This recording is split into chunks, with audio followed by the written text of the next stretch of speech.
How good was prime Allen Iverson? Allen Iverson is another person similar to Rose where we hear he's amazing and we only done one video on him, which was like towards the beginning when we just started NBA. So I thought, you know what, let's do another one. Apparently he's sick. Apparently he made a lot of rappers want to become NBA stars. Oh, wow. Correct me if I'm wrong on that, guys, but that's what I've been told. Before we get into the video, make sure you smash that subscribe and follow button if you want to continue watching these videos. That's it. At 6'0" and 170 pounds, Allen Iverson was the shortest and lightest MVP in league history. But even more than his MVP, 11 All-Star selections, and 4 scoring titles, AI was a cultural icon. He changed the way athletes looked, how they talked, and how the point guard position was played. The answer was your favorite player's favorite player. Even though he was perpetually late and didn't like to practice. We're talking about practice. In 2001, he produced one of the most magical finals runs in NBA history. In this video, we'll talk about Iverson's prime years, how desperate the Sixers were before his arrival, and how AI reached basketball immortality with the worst offensive team ever. And it all started while Allen Iverson was still in high school, when the Sixers started to suck. Since the 1992 season and Charles Barkley's trade to Phoenix, the Philadelphia 76ers became one of the worst teams in the NBA. But after they won just 18 games in 1996, there was hope on the horizon when the Sixers won the draft lottery and the #1 overall pick. The 1996 draft was the best class ever, producing 10 All-Stars and 5 Hall of Famers. Oh my God. The Sixers' choice was easy, and they went for a sure thing. Despite some questions about his character and him being the smallest and the lightest player ever selected first overall, there were not that many questions about the answer's game. Because from the first moment he stepped... They call him the answer. That's a sick nickname.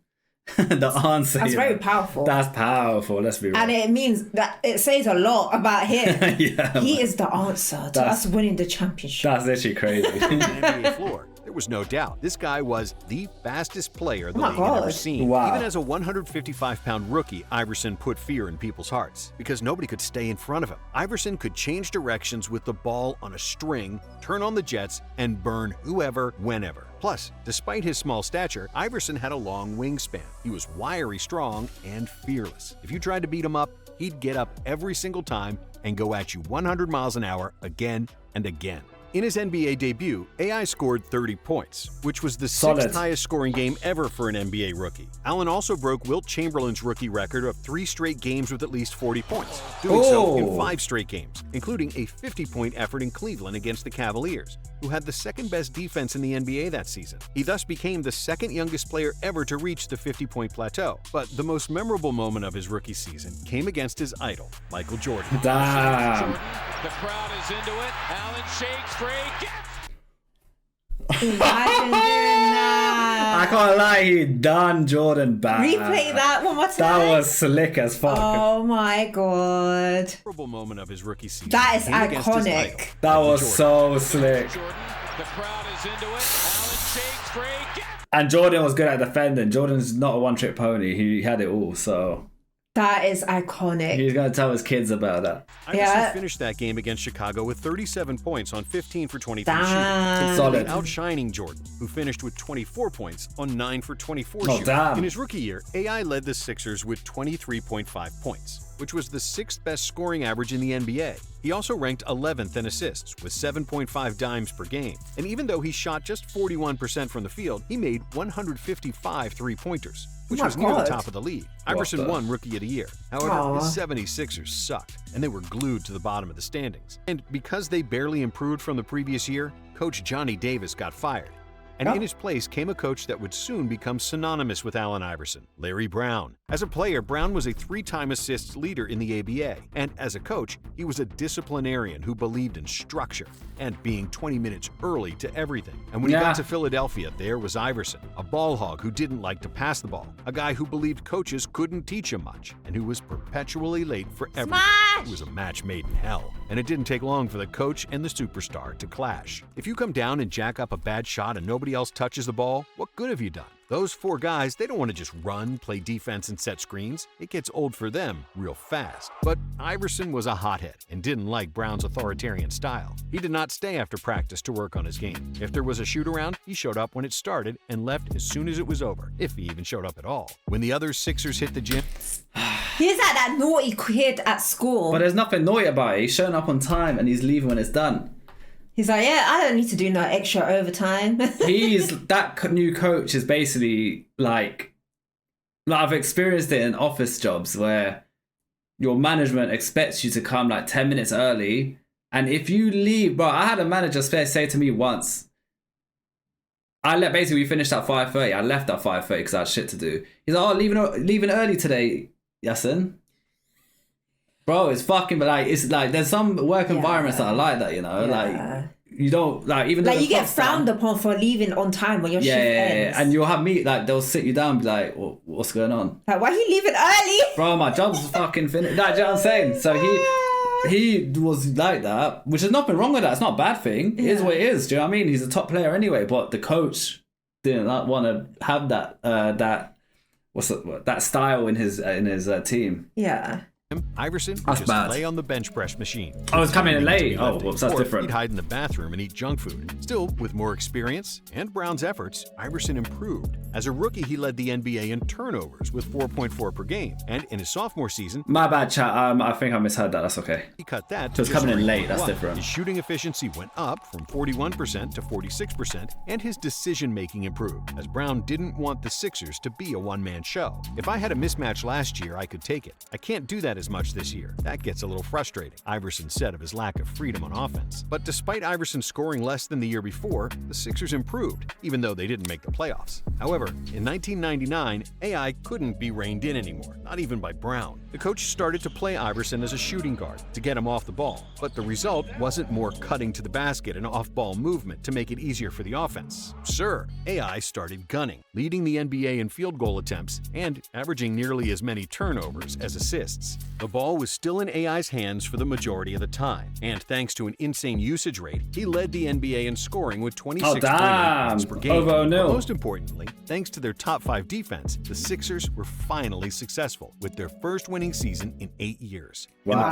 playoffs, It worked. AI led the Sixers past Orlando in the first round with 28 points, 6 assists, and 4 steals per game. But in the next round, they immediately got swept by the Pacers. For the 1999-2000 NBA season, AI continued on the same trajectory. He took 25 shots per game, which was nearly a third of all the Sixers' attempts. He averaged 28 points, which was second best in the league, and he made his first All-Star team. The Sixers again won their first-round playoff matchup, but they once again lost in the second round to the Pacers. On the surface, Iverson had a successful year. He was a fan favorite and was becoming a cultural icon, with nearly half the NBA copying his hairstyle, getting tattoos, and wearing baggy clothes. Well, was he one of the first one to bring like the cornrows into the scene? He looks like a rap star. The iced out watch as well. Yeah. He's coming like Money May. Yeah. He's on his Floyd Mayweather before Floyd Mayweather existed. Quite well, Is it? before, yeah, because he was Pretty Boy Floyd back then, if he was still boxing at this time. So he done it first, and I can see why rappers then wanted to become NBA stars. However, Interesting. inside the locker room, it was horrible. Iverson missed half of the team's practice sessions. And for the ones that he did show up to, he was late. And Larry Brown, who was setting up his clocks 20 minutes he's not early happy. just so he was never late for anything, was fed up. Brown publicly criticized the behavior of a star player. I wonder what your relationship would be with any employee that you might have who doesn't choose to come to work. And suspended him for one game, to which Iverson went berserk. You say this team's a family when it's convenient, but then you go talk about me in the newspapers. If it's really family, then you keep it in the family. You don't disrespect True, not me on like that. papers, After yeah. this incident, Larry Brown demanded from the ownership that Iverson had to be traded or that he himself would quit. In Philadelphia, coach Larry Brown and guard Allen Iverson have been going at it again. Iverson was miffed that he was benched Saturday night for the final 20 minutes of an eventual loss to Detroit. Oh my And God. Iverson shared the same sentiment about his coach, wanting him gone. He believed that he was a superstar and that the Sixers would get rid of Brown to keep him. Chat, you are now the manager of the Sixers. How are you dealing with the situation? Your superstar player who's carrying your team hard is saying, trade me or I'm leaving.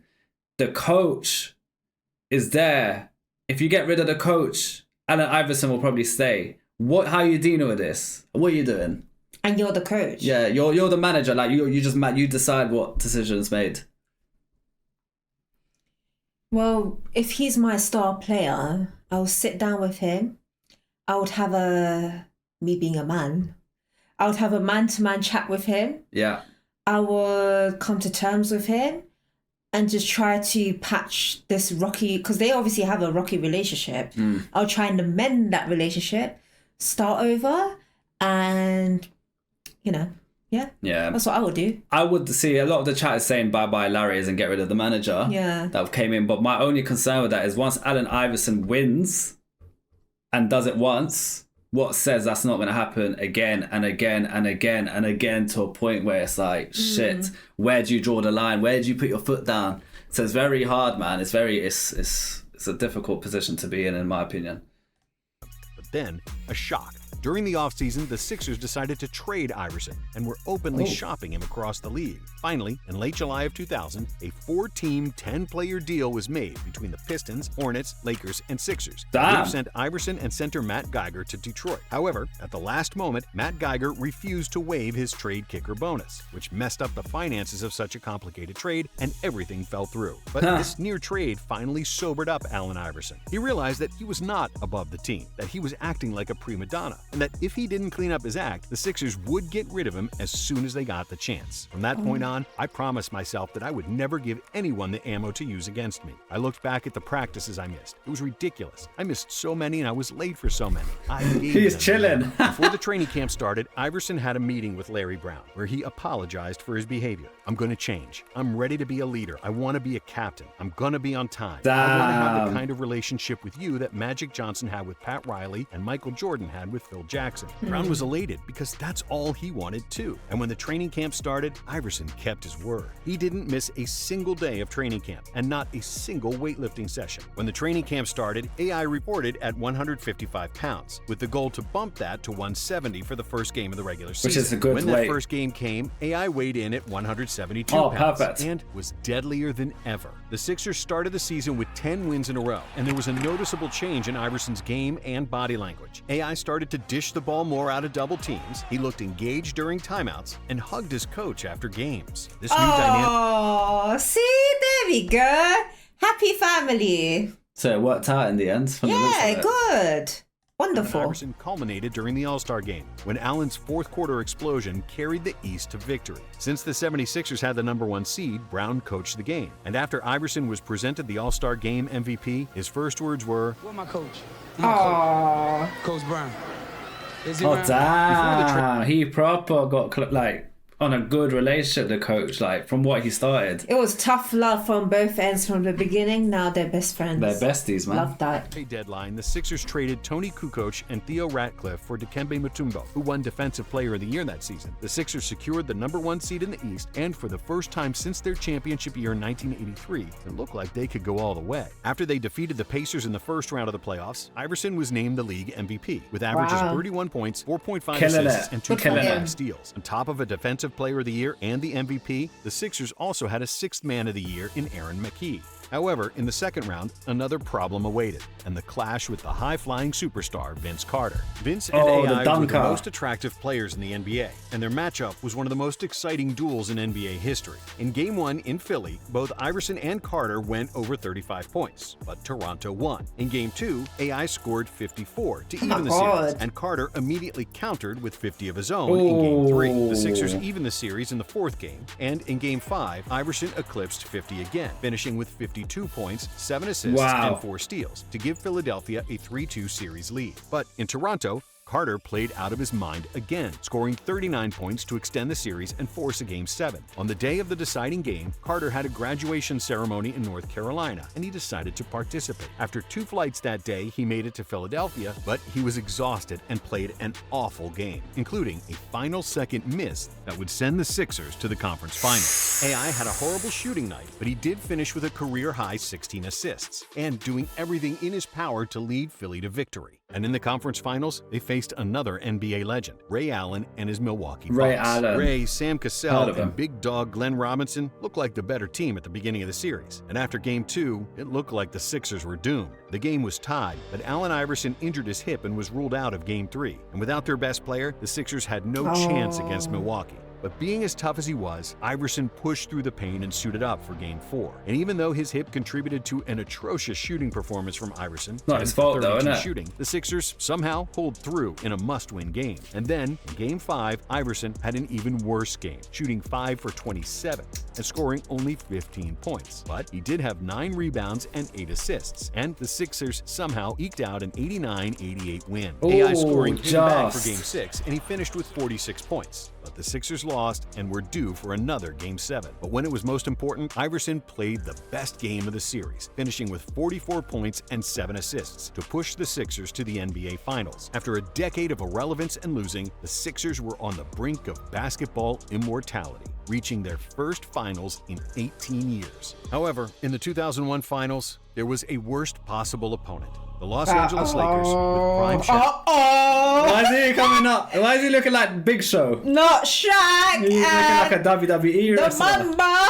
Shaq and Kobe didn't lose a Kobe. single Oh, this was when they played together, like Shaq and Kobe. That's crazy. game on their way to the finals. But in Game 1, Allen Iverson was destined to change that. In the first half, Iverson played like a madman, torching Kobe and Derek Fisher for 30 points. However, in the second half, Phil Jackson decided to put in Iverson's doppelganger, Ty Lue. Leading up to the finals, Lue barely played. However, he was the only player on the Lakers fast enough to keep up with AI, and he did a fantastic job, holding Iverson to just 3 points in the final stretch of regulation. But then came overtime. Iverson found his groove again, scoring 7 of the Sixers' 13 points, and his last shot became one of the greatest moments in NBA history. This deadly bucket was the epitome of Iverson's career. It showed the full detail of his talent and his deadly crossover. Oh, While the step beautiful. over after he made the shot fully Oh, yeah, we saw that, didn't we? I didn't know it was Allen Iverson that did Yeah. that. That's disrespectful as the fuck. cold-bloodedness of this 6-foot killer. Iverson rarely talked trash on the court, and he rarely even swore on the court. Even if he said something, it was a simple one-liner, more closer to Tim Duncan than to Kevin Garnett. Instead, he let his game do the talking. And in that Game 1 win against the Lakers, he reached basketball immortality.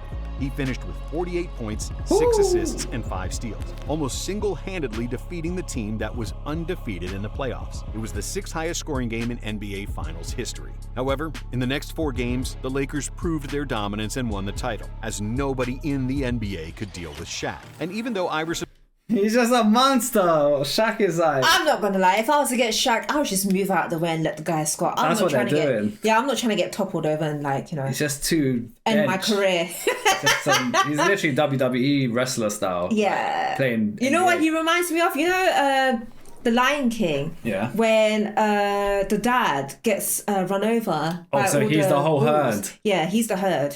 Just that one man. Yes.